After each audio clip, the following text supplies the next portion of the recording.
Eddie the Magic Monk. Eddie the Magic Monk. Eddie the Magic Monk. Eddie the Magic Monk.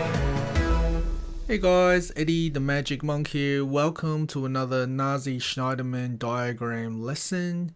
This is going to be the final one where we introduce to you the last symbol that you need to know to understand Nassi-Schneiderman diagram. So last tutorial we talked about if you were buying a movie ticket at a cinema, okay, and they gave you four choices. You're either an adult, student, child, or a senior citizen or something like that.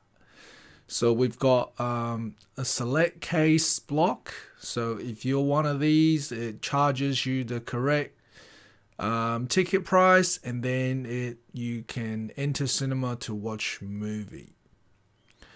Okay, so let's say that I want to have another block, okay, and I'm just gonna move that down a bit.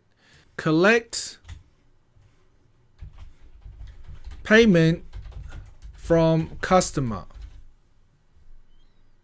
Okay, collect payment from customer.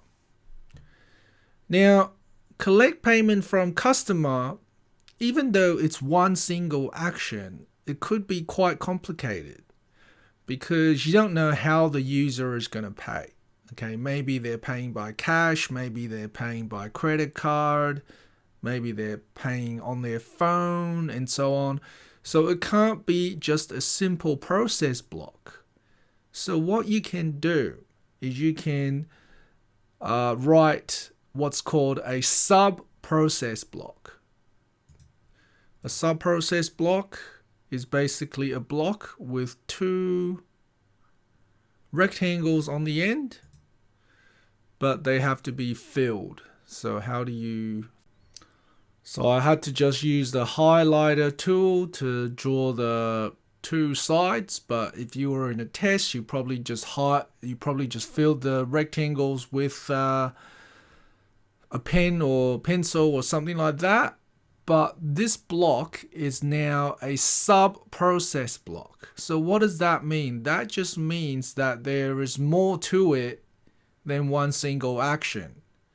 And where do you specify what it involves?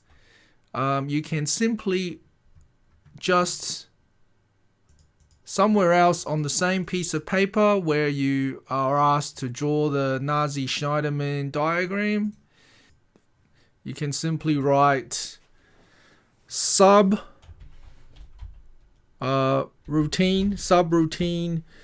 to collect payment. Okay, and you would probably make that writing a little bit bigger. Okay, and you can simply define what it means to collect the payment. Okay, so what would the first steps be? Well, then you probably have something like this again. Okay, select case payment type. Alright, and are they paying by cash or by credit card or by what else could you do? Phone? Is there another way to pay? Maybe I'm just gonna write something random. Okay, and you guys know how to do the rest, right? Because we've already explained this in the last video.